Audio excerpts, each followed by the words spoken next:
시작. 내가 너에게 평안을 남기노니 곧 나의 평안을 너에게 주노라. 세상이 주는 것과 달리 내가 너에게 주노니 너희는 마음에 근심하지도 말고 두려워하지도 말라. 자, 기도하겠습니다. 주님, 오늘 저희와 함께 하신 주님, 또 저희들을 인도하신 주님, 오늘 이 자리에 주의 말씀을 듣고자 또 주님께 경배하고자 모였습니다. 하나님, 주중에 이렇게 모이기가 쉽지 않지만 저희들에게 이 모임을 사모하고 또 나와서 주께 경배하고 찬송하고 기도하고 또 교제하고 또 주님의 말씀을 들을 수 있는 그런 기회를 주셔서 감사합니다.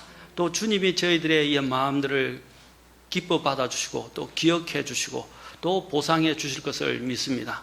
오늘 특별히 하늘의 말씀으로 위로해 주시고 또 힘 주시고 격려해 주시고 도전해 주시기를 원합니다. 성령님께서 이 시간을 모든 것을 주장해 주시고 인도해 주옵소서. 또 우리의 마음들을 주님께로 더 가까이 이끌어 주옵소서.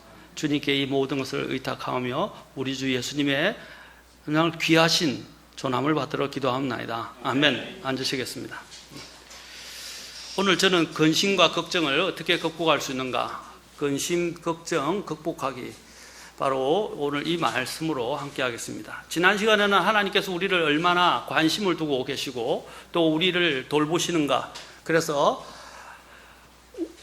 우리를 찾아오셨고 방문하셨는지 또 어떠한 일을 해주셨는지 살펴보았습니다. 그래서 제목이 사람이 무엇이기에 라고 우리가 하면서 사람이 무엇이기에 하나님께서 우리를 이렇게 관심을 두고 돌아보시고 찾아오셨나, 자, 그 부분에 대해서 살펴보았습니다. 오늘은 우리가 이 세상을 살아가면서 당면하는 여러 가지 문제들이 많이 있는데 그 문제들을 헤쳐나가다 보면 마음이 무겁고 또 걱정이 되고 염려가 찾아오게 됩니다. 이러한 가운데서 우리가 이러한 부분들을 어떻게 읽을 수 있는가, 특히 요한복음 14장 27절의 배경을 우리가 생각해 본다면 예수님께서 이제 제자들 떠나서 이제 죽으러 가시고 그들을 떠나가시겠다고 말씀하시자 늘 제자들과 함께 했던 그분이 떠나간다는 말을 듣자 자신들이 메시아로 생각했고 또 자신들이 늘 신뢰하고 또 의지했던 그분이 떠나간다고 하니까 마음에 근심이 찾아오고 불안해지기 시작했어요. 그래서 주님께서 이제 그들에게 말씀하시기 위해서 14장 1절에서 뭐라고 말씀하십니까? 너희는 마음에 근심하지도 말라. 근심하지 말고 하나님을 믿고 또한 나를 믿으라. 처음에 마음에 근심하지 말라라고 말씀하셔서 주님께서 먼저 약속하신 게 뭡니까? 내가 가는 것은 영원히 떠나가는 것이 아니라 너희를 위하여 하늘 처소를 마련하기 위해서 잠시 떠나는 것이다. 그리고 다시 너희에게 와서 너희를 내가 있는 그곳에, 그 처소에 너희를 데려가도록 가겠다라고 약속하셨어요. 그래서 주님이 뭐라고 그랬습니까? 마음에 근심하지 말라고 말씀하신 거예요. 주님이 우리를 위한 미래, 우리를 위한 영원한 처소, 그것을 마련하실 것이고 그 마련하신 후에 우리를 다시 데리러 오실 것이라고 말씀하시면서 이야기하셨다는 사실입니다. 그렇죠? 그 다음에 두 번째로 또 우리가 알아야 할 것은 주님께서 또 우리에게 기도를 통해서 또 그 근심과 마음을 이길 수 있다고 말씀하셨어요. 12절부터입니다. 그렇죠? 그 다음에 또한 주님께서 또 한 가지 또 약속해 주신 것이 있는데 15절부터 보면 주님께서 무엇을 약속해 주셨어요? 우리가 마음의 근심을 들을 수 있는 세 가지를 지금 주님께서 오늘 이 본문을 통해서는 말씀하셨어요. 첫째 뭡니까? 근심을 들고 평안을 주는 것, 아까 주님께서 처소를 마련하러 가실 것이고 우리를 다시 데리러 오실 것이라는 것입니다. 두 번째, 주님은 어떻게 하셨어요? 기도가 있다고 말씀하셨습니다. 기도하라고 하셨어요. 무엇이든지 너희가 내 이름으로 무엇이든지 구하면 내가 그것을 행하리라. 또 세 번째, 주님께서 우리에게 말씀해 주신 것이 무엇입니까? 위로자 성령님을 주시겠다고 말씀하셨습니다. 성령 하나님, 그 성령님은 뭡니까? 우리 주님은 육체를 입고 오셨습니다. 그러나 우리 주님은 영혼으로는 우리와 함께 하시는 분이십니다. 비록 육체로 있다가 그분이 육체는 떠나가지만 주님께서 우리에게 이제 영혼이 우리를 떠나지 않고 우리 안에 내주하셔서 우리와 동행하시고 우리를 인도해 주시고 또 우리의 길들을 열어주시고 우리의 마지막 목적지까지 갈 수 있도록 안전하게 지켜주시는 보증인이 되시는 분, 바로 그 보증인 되시는 성령님을 주시겠다고 약속하셨습니다. 이 얼마나 놀라운 일. 그래서 주님이 그와 함께 또 하나님이 또 한 가지 약속하셨어요. 그 성령님과 더불어서 이제 너희에게 평안을 남겨준다고 하셨어요. 이 평안에 대해서 말씀하시기를 뭐라고 하셨어요? 27절에 나의 평안은 세상이 주는 것과 다르다라고 말씀하셨어요. 그러면서 주님이 너희는 마음에 근심하지도 말고 두려워하지도 말라. 주님이 엄청난 것들을 우리에게 약속해 주셨습니다. 아멘. 그 배경을 잠깐 말씀드리면 이 구절이 나오게 된 주님이 주시는 평안은 이 세상이 주는 잠시 있다가 없어질 평안이 아니라는 것입니다.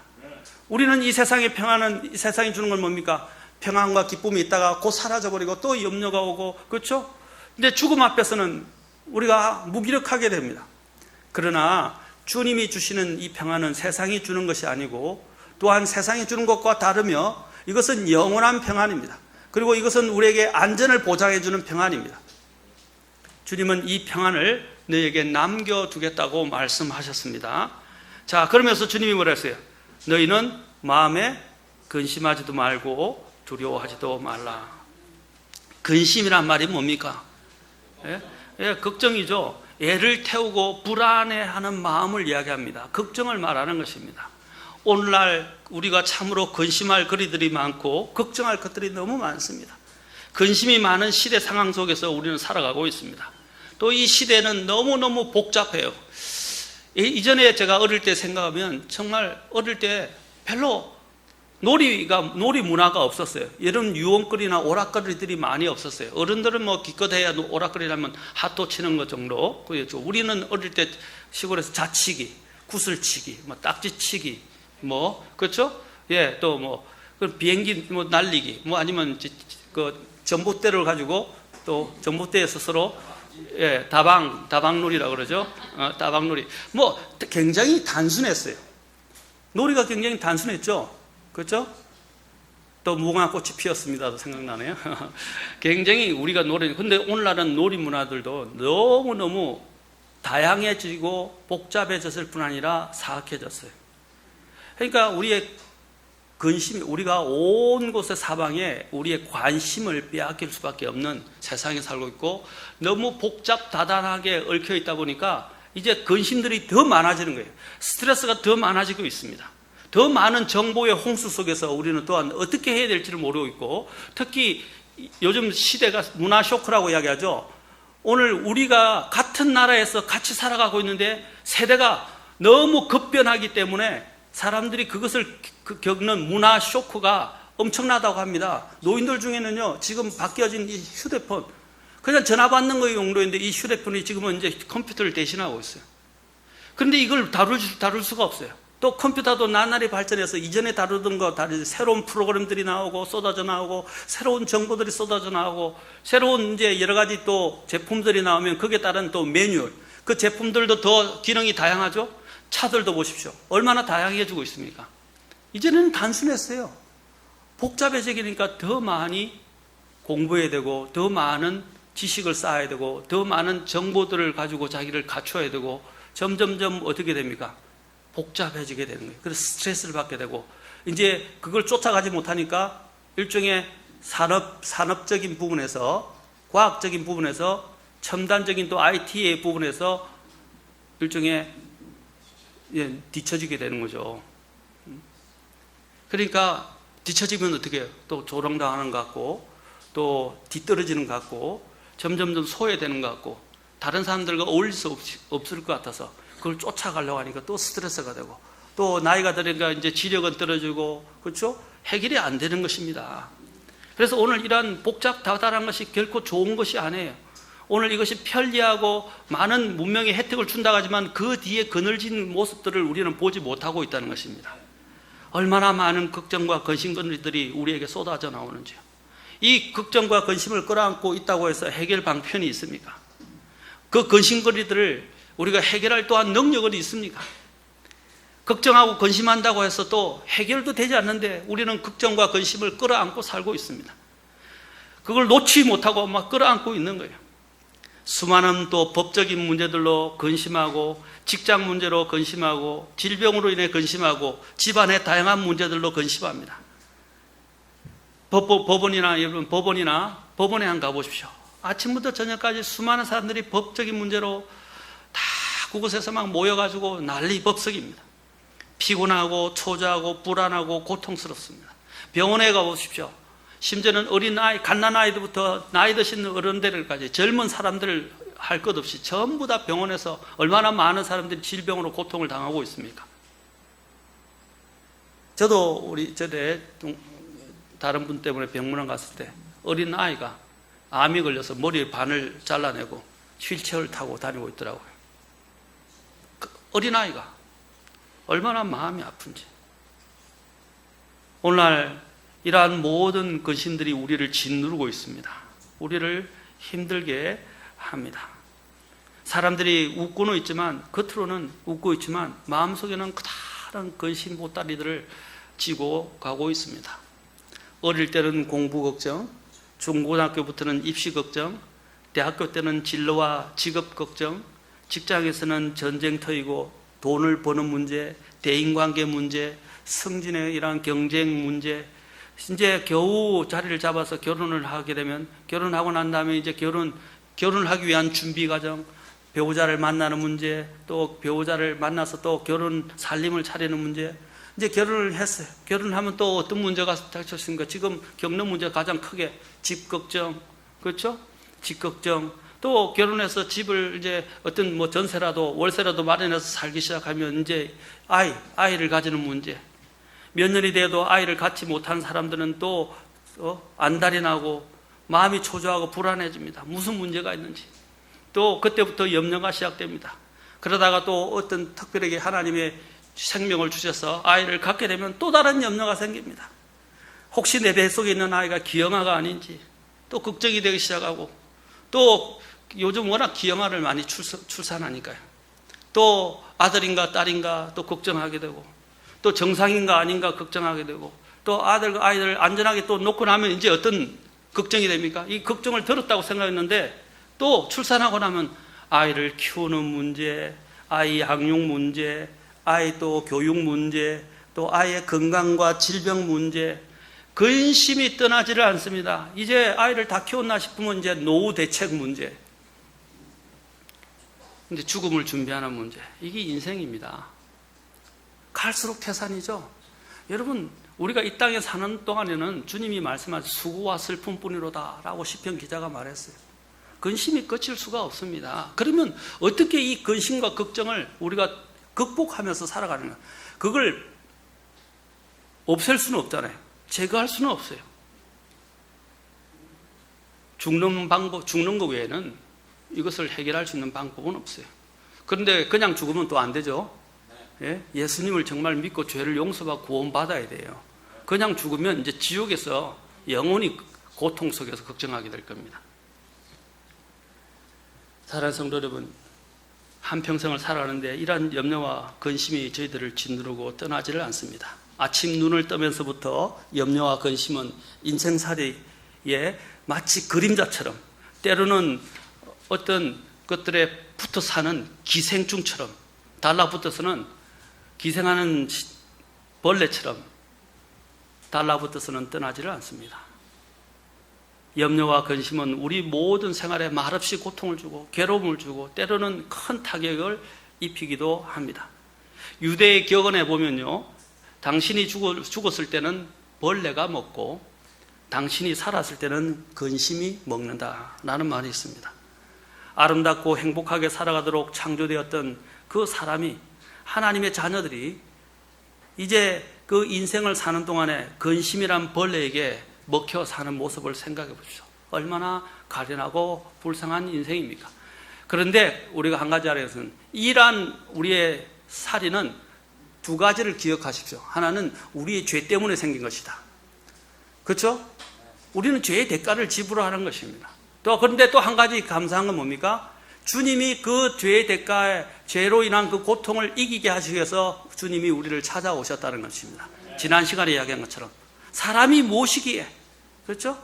사람이 모시기에 이 죄인을 주님께서 찾아오셨다는 것입니다. 잠언 12장 25절에 보면 이런 말씀이 있습니다. 사람의 마음속 근심은 마음을 웅크리게 하거니와 한다 그랬어요.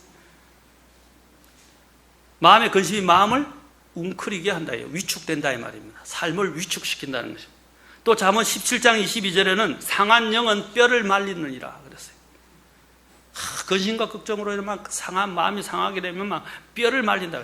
피가 마른다고 우리가 하죠, 보통. 바로 그걸 말하는 것입니다. 또 시편 119편 28절에는 이렇게 말합니다. 내 혼이 근심으로 인하여 녹사오니. 내 혼이 근심으로 해서요 녹아내린다고 그래요. 여러분 막 안에 이 오장육부 막 찢어지는 것 같고 녹아내리는 것 같은 느낌이 들 거예요. 그렇죠? 그거 엄청난 고통을 이야기하고 고통의 무게를 말해주는 것입니다. 근심으로 인해서 녹아내린다고 그랬어요. 염려와 근심이 이렇게 무섭다는 것입니다.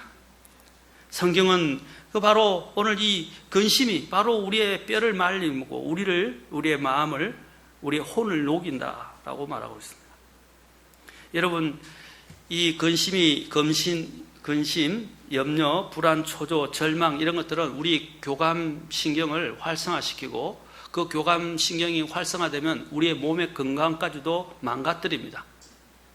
그 결과 나중에는 심장이 자꾸 벌렁벌렁하고, 저희 집 사람이 자주 이렇게 이전에 심장이 막 벌렁벌렁하고 막 자다가도 벌떡벌떡 일어나고 막 그랬거든요. 심장이 막 펄떡펄떡 뛰고 막 호흡이 가파라지기 시작하고 소화가 안 돼서 요즘 가민성 대장 증후군을 앓는 사람도 많죠. 또 그래서 그리고 변비가 심해지게 되고 변도 잘 못 누게 되고 소변이 노랗게 변하게 되고 모든 부분이 망가지기 시작하는 거예요. 염려와 근심이 짓누르면 망가지기 시작합니다. 이게 얼마나 무서운지 몰라요. 질병이 찾아오는 것은 아무것도 아닙니다. 그래서 오늘날 의사들이 육체적 질병의 60%는 정신에서부터 시작된다고 말하고 있습니다. 그런데 우리가 이 인간의 힘으로 해결할 수 없는 문제들과 근심 걱정들을 어떻게 극복할 수 있습니까? 될 수 없는 일들입니다. 2차 세계전 당시에 약 20만 명의 미국 군사들이 전사를 했습니다. 그런데 같은 시기에 약 200여만 명의 사람들이 자식들을 군대에 보내고 염려와 근심과 불안과 초조 때문에 군대에서 죽은 사람들보다도 심장마비로 죽은 사람들이 더 많다는 것이었습니다. 전쟁에서 죽은 사람은 불과 20여만 명이었는데 심장마비로 죽은 사람이 200여만 명이 됐다는 거예요. 10배가 됐다는 거예요. 10배가 많은 사람들이 뭐 때문에 죽었어요? 전쟁으로 인해서 죽은 것이 아니라 염려와 근심과 불안과 초조와 절망으로 죽었다는 거예요. 그러니까 이 질병, 특히 마음의 이 근심과 염려가 얼마나 무서운가를 말해주는 것입니다. 전쟁보다 더 무섭다는 것입니다.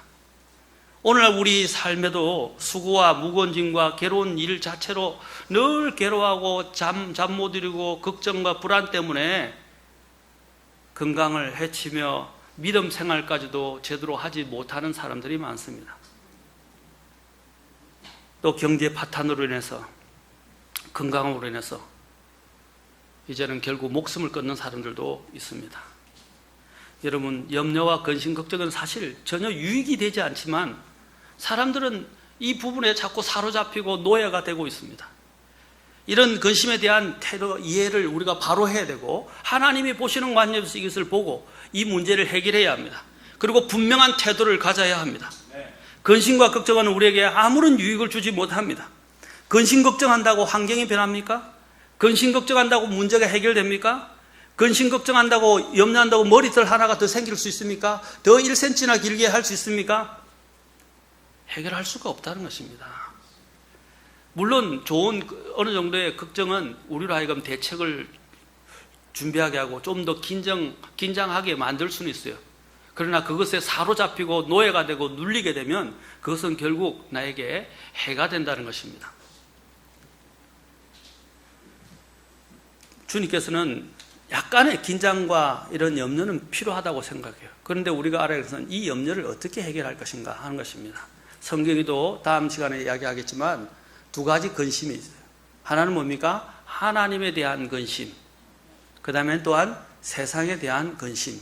고린도서에 나오죠. 그 두 가지 근심에 대해서 알아볼 것인데, 하나님에 대한 근심이냐 세상에 대한 근심이냐, 그것은 큰 차이를 만들어낸다는 것입니다. 우리 삶에서. 그래서 하나님에 대한 근심이 아니라 이 세상적인 이런 염려와 근심은 백해무익이고 무용지물이라는 것을 기억해야 됩니다. 담배가 100% 이 해가 되는 것뿐 아니라 이 우리 삶에 있는 근심 걱정이 우리를 더 건강을 악화시킬 수 있다는 것입니다.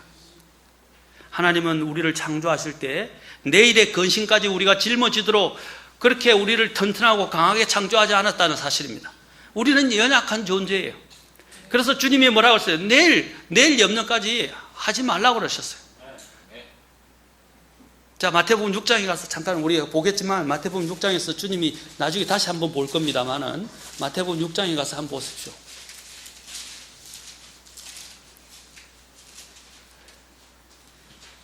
주님께서 염려에 대해서 말씀 6장 25절부터 쭉 주님이 말씀하시면서 결론적으로 말씀하십니다.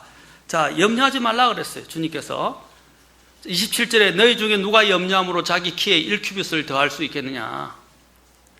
자, 염려하지 말라 그랬어요. 그러면서 뭐래요? 34절에 같이 읽겠습니다. 시작. 그러므로 내일을 염려하지 말라. 내일이 자기 것들을 염려할 것이요 한날의 악은 그날에 족하니라.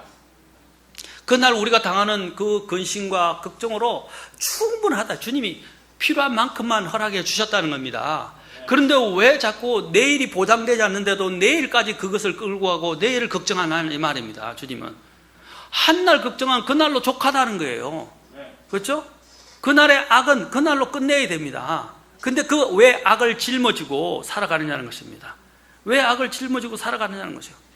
그래서 주님은 내일은 염려하지 말라 그랬어요. 내일이 올지 않을지도 모르고요. 내일은 또 어떻게 바뀔지 몰라요. 기적이 일어날 수도 있어요. 내일 걱정하지 마세요. 그런데 이런 내일 걱정 때문에 미래가 불안하니까 잠 못 이루는 사람들이 얼마나 많아요. 목숨을 끊는 사람들이 얼마나 많습니까? 6.25 동란 때예요. 한국에 온 미군들이 한 번은 큰 군 트럭을 몰고 고갯길을 쭉 올라가고 있었는데 그때 마침 멀리 시장을 갔다 오는 한국인들이 머리에 보찜을 이고 지게에 짐을 지고 힘들게 고개를 막 넘고 있는 것을 보았어요. 너무 힘들게 보여서 그래서 미군들이 너무 가련해서 트럭 진칸에다가 태워줬다고 합니다. 그런데 미군이 한참 가다가 뒤를 돌아보니까 차 뒤 진칸에 탄 한국인들이 모두 다 여전히 짐을 계속 머리에 이고 등에 지고 있다는 거예요. 그래서 이상히 여긴 미군이 차를 세우고는 왜 짐을 내려놓지 않는 것입니까? 그리고 여전히 머리에 힘들게 이고 있는 것입니까? 하고 물었어요. 그러자 그들은 대답하기를 차에 태워주는 것만 해도 감사한데 어떻게 짐을 내려놓을 수 있겠습니까? 하더라는 것입니다. 자, 제가 우스운 이야기지만 이 안에는 뼈가 있습니다.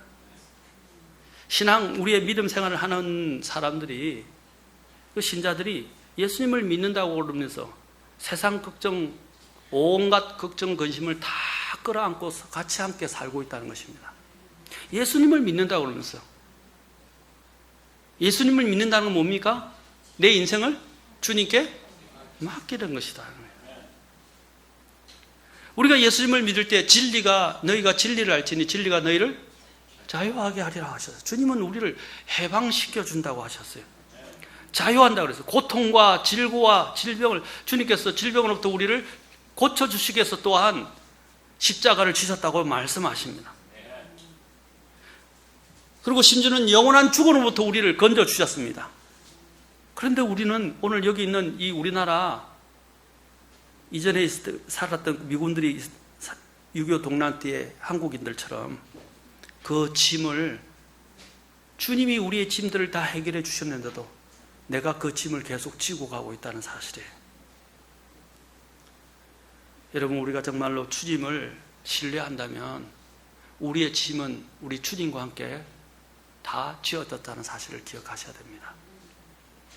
그래서 오늘 부르려고 하려다가 안 불렀는데 곡들이 많아서 우리가 좋아하는 제가 찬송을 자꾸 설교를 준비하는데 찬송이 자꾸 생각나서 오늘 찬송 아마 3개 정도를 소개할 것입니다. 하나는 뭐냐면 주 하나님 독생자 예수 이런 것인데 원래 영어로 보면 God sent His Son, 하나님께서 그분의 아들을 보내셨는데 그분의 이름을 뭡니까? 예수님이라고 불리시는 분이다. 그분은 바로 오셔서 사랑하기 위해서, 우리를 또한 치유하기 위해서, 우리를 용서하기 위해서 오셨다. 날 위하여 오셨는데 원래는 He came to love, heal and forgive. 뭡니까? 우리를 사랑하시고 우리를 고쳐주시고 치유해주시고 우리를 또 용서하시기 위해서 오셨다고 말하고 있습니다. 그리고 그분께서는 또 우리의 용서를 사기 위해서 그분께서는 사셨고 죽으셨다. He lived and died to buy my pardon. 내 죄를 용서하시기 위해서 그분께서는 사시고 죽으셨다고 말하고 있습니다. 그리고 또한 이런 말합니다. 그 빈 무덤이 바로 내 구주가 이제 살아계심을 입증하는 것, 입증해 준다라고 말하고 있습니다. 그러면서 뭐라고 합니까?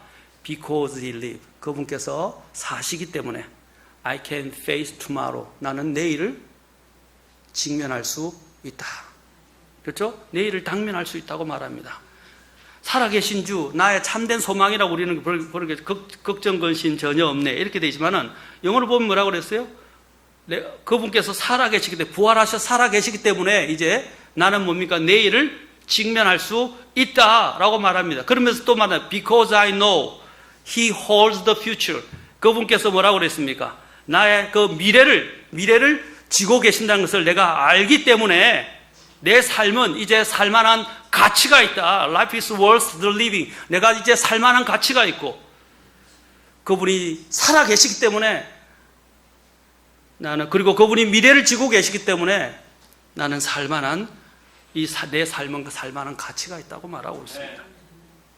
이 얼마나 놀라운 차이. 우리가 이것들이 제대로 번역이 됐으면 굉장히 좋았을 건데, 뭐 이렇게라도 번역된 것에서 불러지는 것 잘 많이 불려지지만, 여러분들이 이 가사를 정말 보면 마음에 와닿지 않을 수 없습니다. 저도 굉장히 이 찬양송 가사를 좋아합니다. 그 뒤에 2절, 3절도 마찬가지입니다. 또 제가 또 좋아하는 찬송 하나 중에는 요게 이 오늘 설교와 관련해서 내 마음이 낙심되며 근심에 눌릴 때 주께서 내게 오사 위로해 주시네. 가는 길 캄캄하고 괴로움 많으나 주께서 함께하며 내 짐을 지시네. 희망이 사라지고 친구 날 버릴 때 주 내게 속삭이며 새 희망 주시네. 싸움이 맹렬하여 두려워 떨 때에 승리의 왕이 되신 주 음성 들리네. 번민이 가득 차고 눈물이 흐를 때 주 나의 곁에 오사 용기를 주시네. 환난이 닥쳐와서 슬픔에 잠길 때 주님의 능력 입어 원수를 이기네. 와닿지 않습니까? 노래 부를 때 또 하고 또 다르죠? 네? 또 찬송 중에 또 하나를 더 소개하겠습니다. 나의 실망, 다툼, 불평을 지나서 라는데, 나의 실망, 다툼, 불평을 지나서 내 모든 걱정 주께 맡기고 그 어떤 초조함도 고통, 우울에도 난 반석 위에 서 있네. 난 영원한 반석에 서 있네. 험한 폭풍 중에 안전해 주 안에서 부요하네. 난 반석 위에 서 있네. 주님 가셨어도 난 외롭지 않네. 아까 우리가 봤죠? 요한복음 14장에서 주 성령님 날 위로하시니 주 말씀 날 인도해. 시험을 이기니 난 반석 위에 서 있네. 3절 나는 전진하며 본향으로 가네.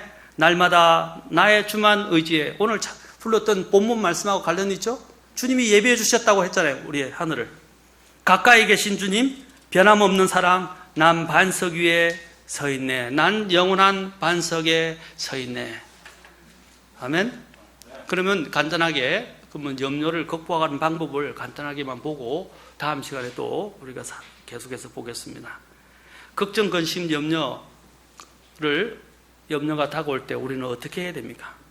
아까도 말씀드렸지만 하나님의 뜻대로 하는 근심은 우리를 더욱더 하나님 앞에 나아가도록 만들어줍니다. 그러나 세상의 근심은 우리를 더 영원한 더 죽음 또는 멸망으로 이끌어갑니다. 고린도서 가서 보겠습니다. 고린도서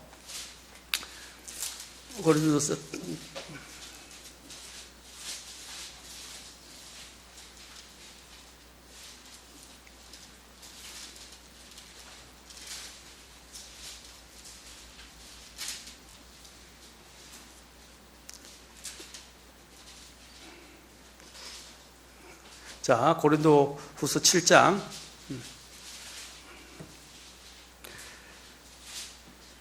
자, 7장 9절 보겠습니다. 자, 9절부터 10절까지 같이 함께 읽겠습니다. 시작. 이제 내가 기뻐함은 너희가 근심하였기 때문이 아니요 오히려 너희가 근심함으로 회개에 이르렀기 때문이라. 너희가 하나님께 속한 방식대로 근심하게 되는 것은 어떤 일에서도 너희가 우리로 말미암아 상처를 받지 아니하게 하려 함이니, 하나님의 뜻대로 하는 근심은 회개를 이루어 다시 돌이킬 수 없는 구원에 이르게 하거니와 세상의 근심은 사망을 이루느니라. 자, 이 두 가지 근심에 대해서 이야기하죠. 하나님의 뜻대로 11절도 보겠습니다. 너희가 하나님께 속한 방법대로 근심하는, 자, 이것은 아까 바른 근심입니다. 자, 이 근심에 대해서도 살펴보겠습니다. 하나님께 속한 방법대로 근심하는 것을 바로 이것을 보라. 근심하는 것 바로 이것을 보라. 그것이 너희로 하여금 보세요. 얼마나 조심하게 하며, 참으로 얼마나 너희 자신을 해명하게 하며, 참으로 얼마나 붕괴하게 하며, 이거는 의로운 붕괴를 이야기합니다. 참으로 얼마나 두려워하게 하며, 참으로 얼마나 열렬히 갈망하게 하며, 참으로 얼마나 열심히 있게 하며, 참으로 얼마나 정결하게 하였는가. 너희 자신이 이 일에서 결백함을 너희가 모든 일에서 입증하였느니라. 다시 말해서 하나님의 근심은 바로 우리를 하여금 더 생명에 이르도록, 회개에 이르도록, 생명에 이르도록 우리를 경건에 이르도록 나아가게 만든다는 겁니다. 그러나 세상 근심은 뭘 이룬다고요? 사망을 이룬다. 그렇죠? 자, 주님께서 우리에게 근심하게 할 때는요, 이유와 목적이 있습니다. 목적이 있어요. 그래서 예레미야가 3장 32절에는 이렇게 말씀하십니다. 잘 들으세요. 천천히 말씀드리겠습니다. 그러나 그분께서 근심하게 하실지라도, 3장 32절입니다. 자신의 많은 긍휼에 따라 불쌍히 여기시리니. 어떻게 해요? 근심하게 하지만 주님이 많은 긍휼로 어떻게 해요? 불쌍히 여기신다. 그리고 또한 33절에서는, 2절 다음에 33절에서는 이렇게 말합니다. 그분은 고의로 사람들의 자녀들을 근심하게 하거나 슬프게 하지 아니하시는도다. 주님은 고의로 하는 게 아니라 우리의 유익을 위해서 하신다고. 우리의 유익. 그리고 또 우리와 함께 하신다는 것입니다. 자, 어떻게 그러면 염려를 극복해야 하겠습니까? 주님이 보십시오. 우리를 위하여 이렇게 하신다는 것을 기억하십시오. 자, 그렇다면 어떻게 해야 되냐? 첫째, 주님을 신뢰하고 그분을 소망으로 삼아야 한다. 아까도 이야기했죠? 우리가 주님을 신뢰해야 된다.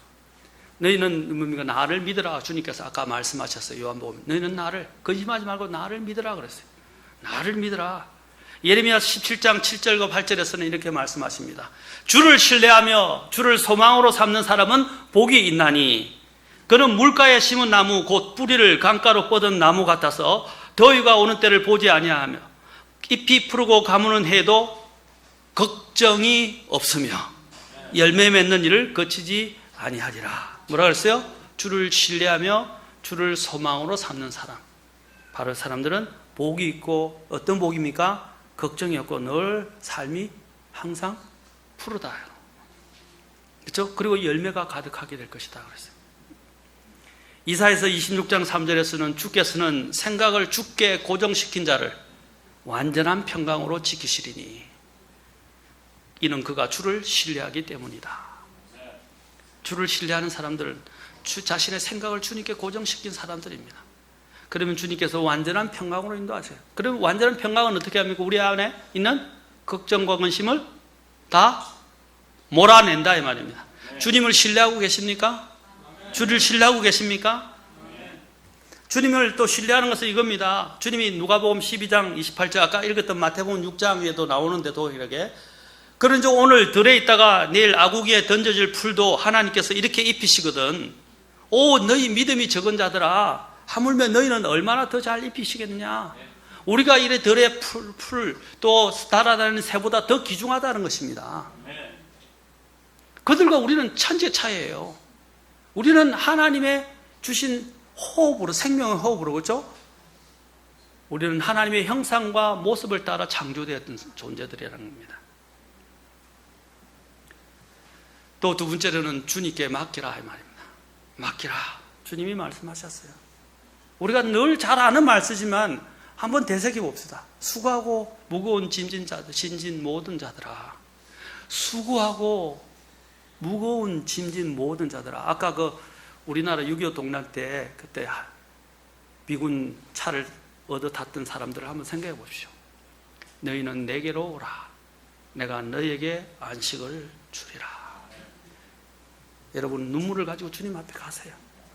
그리고 베드로전서 5장 7절에서는 너희의 모든 염려를 그분께 맡기라. 그분께서 너희를 돌보시느니라. 아멘.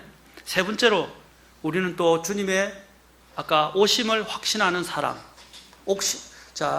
사람은 걱정과 근심을 덜 수 있어요. 극복할 수 있어요. 주님의 다시 오심. 아까 주님이 뭐라고 약속하셨죠? 요한복음에서 내가 다시 와서 너희를 내 있는 곳으로 너희를 데려가겠다고 하셨어요. 주님의 다시 오시고 나를 이제 저 영원한 천국으로 데리고 가는 것을 여러분이 확신을 한다면 걱정, 근심을 덜 수 있어요. 그래서 주님이 아까 뭐라 했어요? 너희는 마음에 근심하지 말고 두려워하지 말라 그랬죠. 그러면서 내가 다시 오겠다고 하셨어요. 떠나가더라도 다시 오겠다. 처소를 마련한 후에 너희는 마음에 근심하지 말라. 하나님을 믿고 또 나를 믿으라 하셨어요. 그리고 또한 이제 우리는 네 번째 말씀으로 우리는 근심을 이길 수 있습니다. 하나님께서 우리에게 약속을 주셨어요. 여러분, 약속이라는 것은 뭡니까? 이것은 다른 것과 바꿀 수 없는 하늘의 하나님께서, 만왕의 왕께서 나에게 약속해 주신 것입니다. 우리가 하나님께서 기대할 수 있는 것은 하나님은 약속을 절대로 어기지 않는다는 분입니다. 자신의 약속을 지키는 데 있어서 철저하시고 불변하시고 신실하다는 겁니다. 그 신실하신 하나님, 불변하신 하나님을 우리가 모시고 있고 그분의 약속을 우리는 가지고 있어요. 아멘. 그 약속이 바로 하나님의 말씀입니다. 그래서 하나님의 말씀을 읽으면서 약속을 붙들란 말입니다. 약속을 붙들라는 것입니다. 그래서 시편 119편을 가보겠습니다. 시편 119편 몇 구절 찾아봐야 되니까 시편 119편 보겠습니다. 119편 143절 28절부터 먼저 보겠습니다. 차근차근 넘어가겠습니다. 28절, 119편 28절. 자, 같이 이 세 구절을 읽겠습니다. 시편 119편 28절. 아까 읽었던 말씀하고 관련되어 있습니다. 자, 시작. 내 혼이 근심으로 인하여 녹사오니 주께서 주의 말씀에 따라 나를 강하게 하소서. 아까 근심으로 녹게 되는데 그걸 나를 강하게 하는 게 뭐라고 그랬어요? 녹지 않게 만들어주는 게? 주의 말씀으로. 주의 말씀. 그 다음에 143절로 가보십시오. 시편 119편 143절. 이것도 같이 읽겠습니다. 자, 시작. 근심과 고통이 나를 붙잡아 싸우나 주의 명령들은 나의 기쁨이니이다. 하나님의 말씀 뭘 준다고요? 기쁨. 네. 하나님의 말씀 나에게 기쁨뿐 위로도 준다고 말씀하고 있어요. 자, 시편 119편 아까 165절 바로 그 뒤에 165절. 자, 같이 읽겠습니다. 시작. 주의 법을 사랑하는 자에게는 큰 평안이 있나니 아무것도 그들을 실족하게 하지 못하리이다. 아멘. 주의 법을 뭐라고요? 사랑하는 자들에게 큰 평안. 그것도 그냥 평안이 아니라 큰 평안. 말씀이 바로 우리의 걱정과 근심을 이기게 해준다는 것입니다. 아멘? 몰아내버리고 이기게 해줘요. 그 말씀을 쥐고 살고 말씀과 함께 동행하셔야 됩니다. 아멘? 더 나아가서 이제 기도를 봅시다. 기도로 이제 우리는 근심과 걱정을 이길 수 있습니다. 빌립보서 4장 6절 우리가 잘 알죠? 아무것도 염려하지 말고 오직 모든 일에서 기도와 간구로 너희가 요청할 것을 감사와 더불어 하나님께 알리라. 그리하면 모든 이해를 뛰어넘는 하나님의 평강이 그리스도 예수님을 통해 너희 마음과 생각을 지키라. 근심과 걱정의 문제는 어디의 문제입니까? 사실 마음의 문제죠. 정신의 문제라. 그런데 뭐라 그랬어요? 기도하면 모든 이해를 뛰어넘는 하나님의 평강이 우리 그리스도 예수 하나님 안에서 그분을 통해서 마음과 생각을 지키신다고 약속하셨어요. 한 가지 제가 명언을 남기겠습니다. 기도는 부도가 없습니다. 기도에는 부도가 없어요. 하나님은 부도를 내지 않습니다. 우리의 기도를 반드시 듣고 계시고 응답하십니다. 아멘. 노도 응답이에요. 나 하나님은 항상 우리를 위해서 일하신다는 거예요. 오늘 그거는 기억하십시오. 기도는 부도가 없다. 그래서 어떤 그리스도인이 기도에 대한 변명들에 대해서 하나하나 시를 적었는데 참 재밌습니다. 보세요. 기도할 시간이 없어. 세상 염려가 뭐 그렇게 많아. 하루 시간 조금 떼어내어 겸손히 기도할 수조차 없는 것이요. 기도할 시간이 없어. 무슨 마음이 그렇게도 깨끗하고 순수하여 죄가 있는지 점검해 볼 필요가 없어. 기도를 하지 않아도 된단 말이요. 기도할 시간이 없어. 매일 부딪히는 위험들 가운데서 은혜의 왕자보다 더 필요한 게 어떤 자리요? 기도 안 해도 되는 사람이 누구요? 시간이 없어? 사업상 긴급 요청이 시간을 다 빼앗을 만큼 강력해서 매일매일 거기에 시간을 다 쏟고 있어?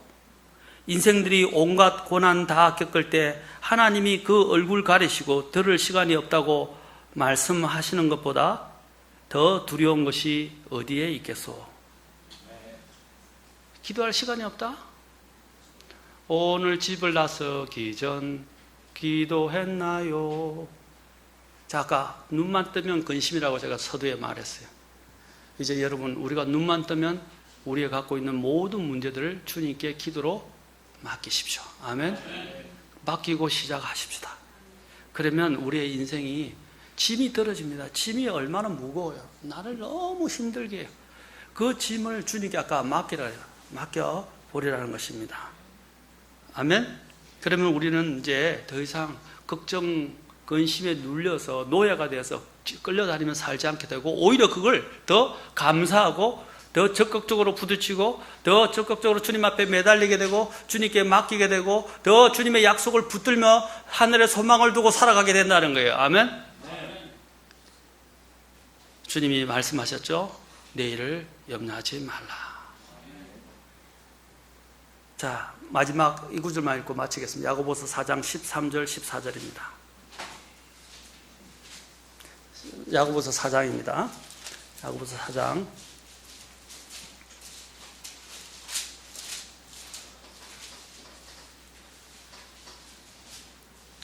자, 4장 13, 14부터 시작해서 이제 17절까지 같이 읽어보겠습니다.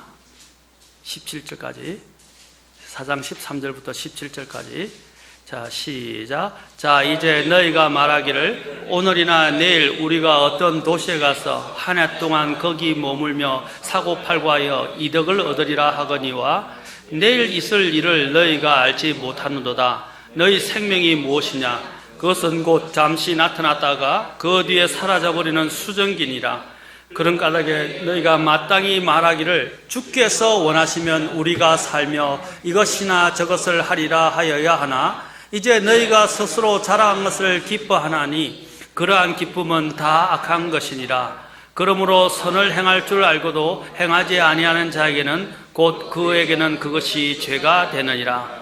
선을 행할 줄 아는데 이게 뭐예요? 15절에 뭐라고 그랬어요? 주께서 마땅히 뭐라고 말해야 된다고요?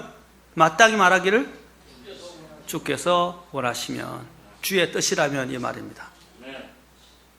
아멘?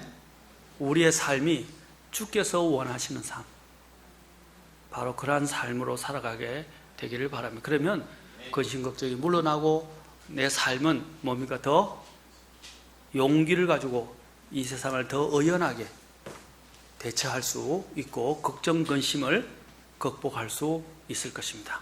주님께 맡기십시오. 기도하겠습니다.